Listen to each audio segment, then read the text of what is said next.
The jungle breathed with 1,000 hidden eyes. Vines thick as cables hung from trees that had grown wild in the decades since the collapse, their trunks wrapped in bioluminescent moss that pulsed faint blue in the gathering dusk. Somewhere in the canopy, something screamed, not quite bird, not quite mammal, but something the universe had made after humanity stopped keeping records. Marcus Reeves didn't flinch. He'd learned years ago that flinching got you killed. Behind him, 5 shapes moved through the undergrowth with impossible silence. Tiger cubs, each the size of a large dog, their stripes rippling like liquid shadow across muscles that shouldn't exist on juveniles. They weren't natural. Nothing about them was natural. Their eyes held an intelligence that made Marcus's skin prickle every time he caught them, watching him, which was often the smallest one, a bay-colored cub with amber eyes, stayed closest to his heels. Marcus had stopped trying to name them. Names implied ownership, and whatever these creatures were, they didn't belong to anyone. Not anymore. His rifle, a battered pre-collapse plasma carbine that wind when it charged swept across the tree line. The motion detector on his wrist showed nothing, but his instincts screamed otherwise. 3 days they'd been running. 3 days since the Corps picked up their trail at the river crossing. The bay cub made a sound, barely a rumble in its chest. Marcus raised his fist, and all 5 cubs froze instantly. Years of training, years of building trust through gestures and patience and shared meals over cold fires. They understood him.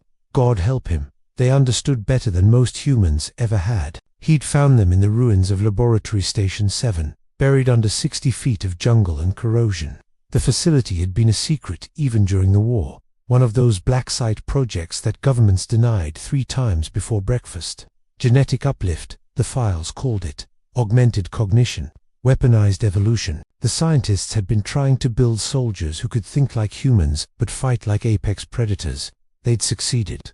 Then the Corps invasion came, and humanity had burned, and the laboratory had sealed itself with its creators still inside. Marcus had found their bodies mummified in their bunks, emergency protocols having flooded the living quarters with preservative gas. The cubs had been in stasis pods, barely 6 months old, their neural pathways already rewired with human genetic markers, their brains dense with synapses that shouldn't exist in anything with 4 legs. The files said they'd learn, that they'd adapt, that given time, they might become something unprecedented. The files hadn't mentioned what they'd become if humanity wasn't around to guide them. Marcus had spent 8 months teaching them to survive, how to move silently, how to hunt, how to recognize threats. But they'd learned other things, 2 things, he hadn't intended to teach. They learned anger, they learned loyalty, they learned that sometimes the universe demanded blood, and you either paid it or became it. The Corps had found Laboratory 7 3 weeks ago. Their scout ships had swept the sector, mapping every pre-collapse facility for salvage. They'd seen the pods, they'd seen the research, and they'd decided that anything humanity had built to fight them needed to die before it woke up fully. Too late. The cubs were already awake, already learning, already watching Marcus with eyes that calculated angles and distances and probabilities. A branch snapped, 200 meters, northwest. Marcus's heart rate stayed steady. Combat had taught him that panic was just suicide with extra steps. He signaled, and the cubs melted into the ferns like smoke. The bay one hesitated, amber eyes locked on his, and for a moment Marcus saw something that might have been concern. He nodded once. Go. The cub vanished. The Corps came through the trees like grey ghosts, their exoskeletons clicking softly with each movement. 6 of them, no 7-1 hanging back, sniper configuration. Marcus had fought their kind for 20 years, had learned their tactics when tactics still mattered, when humanity still had enough soldiers to make tactics relevant. Now there was just him and 5 juvenile predators who'd been bred to think like humans but hadn't yet learned what that meant. The lead Corps swept its weapon across the clearing, its sensor array glowing faint purple in the dimness. Marcus's finger tightened on the trigger. Not yet. Let them cluster. Let them think they're alone. The bay cub struck first. It came from above, dropping from a tree branch. Marcus hadn't even seen it climb. 20 kilograms of genetically enhanced muscle and fury hit the second Corps' back, claws extended, tearing through the flexible joints in its exoskeleton. The Corps screamed a sound like tearing metal and the forest erupted. Marcus fired. The plasma bolt caught the lead Corps center mass, superheated particles coursing through armor. He rolled left as return fire shredded the tree behind him, came up shooting. 2 more down. The cubs were everywhere, moving like liquid death, targeting weak points with precision that made Marcus's breath catch. They'd been watching, learning. Every fight, every skirmish, every time he'd taken down a core, they'd been studying him. The sniper fired. Marcus felt the round punch through his shoulder before he heard the crack, felt himself spinning, hitting the ground hard enough to lose his rifle. Blood, too much blood. He tried to rise, couldn't, tried to reach for his sidearm, but his arm wouldn't respond. The world tilted, grayed. He could hear the cubs fighting, hear core dying, but it sounded distant, muffled, like he was underwater. Then they were there, all 5 of them, forming a circle around him, their bodies a wall between Marcus and the remaining core. The bay cub pressed close, its heat bleeding through his cooling skin, and made that sound again, that almost worried rumble. Marcus tried to speak. Blood filled his mouth. The cubs watched him bleed, their intelligence, their terrible new awareness fully visible in their eyes. The last 2 core survivors backed away, weapons raised but wavering. They'd come to hunt what they thought were animals. They'd just watched those animals coordinate a counterattack that would have impressed a human special forces unit. The bay cub turned its head slowly, amber eyes fixing on the core with an intensity that Marcus had never seen before. When it spoke, its voice was barely a whisper of, unpracticed, the words clearly difficult to form around a mouth not built for human speech. Whoever did that, ... doesn't know who we are. The core ran. Marcus felt something break inside his chest, felt his vision tunneling. The bay cub pressed closer, and he felt the others crowding in, felt their heat, their presence, their fierce alien loyalty. He'd taught them to survive. But they'd learned something else, something he'd given them without meaning to. They'd learned to care. The jungle grew darker, or maybe that was just him dying. Hard to tell. His hand found the bay cub's fur, gripped it weakly. The cub made that sound again, insistent now, desperate. Marcus had seen the files, knew what the scientists planned. Advanced cognition meant more than just intelligence. It meant emotion, empathy, love, all the things that made humans human, downloaded into creatures that nature had built to kill. What had they made? What were these cubs becoming? His vision cleared for just a moment, long enough to see them watching him with eyes that held grief, real grief. They understood. God helped them. They understood he was dying. The bay cub lowered its head to his chest, and Marcus felt its heart beating against his own, felt the rapid-fire rhythm of a predator's metabolism. It pulled back, looked at the others. Something passed between them, communication beyond words, beyond human comprehension. They moved. Marcus drifted, consciousness flickering like a bad signal. He heard sounds, felt himself being dragged. The cubs had him, pulling him carefully, their teeth locked in his armor webbing, moving him somewhere. Why? He was dead, or dying. Same thing, really. Time became elastic. He surfaced to find himself in a cave, bioluminescent moss, casting everything in ghostly blue light.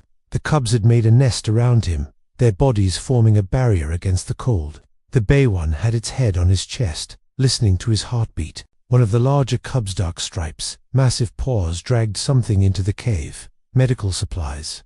From where Marcus's fuzzy brain couldn't process it. Then he saw the core equipment harness, still dripping purple blood. The cubs had gone back, had looted the bodies, had brought him supplies. They were trying to save him. The bay cub lifted its head, fixed him with those amber eyes, and made a sound.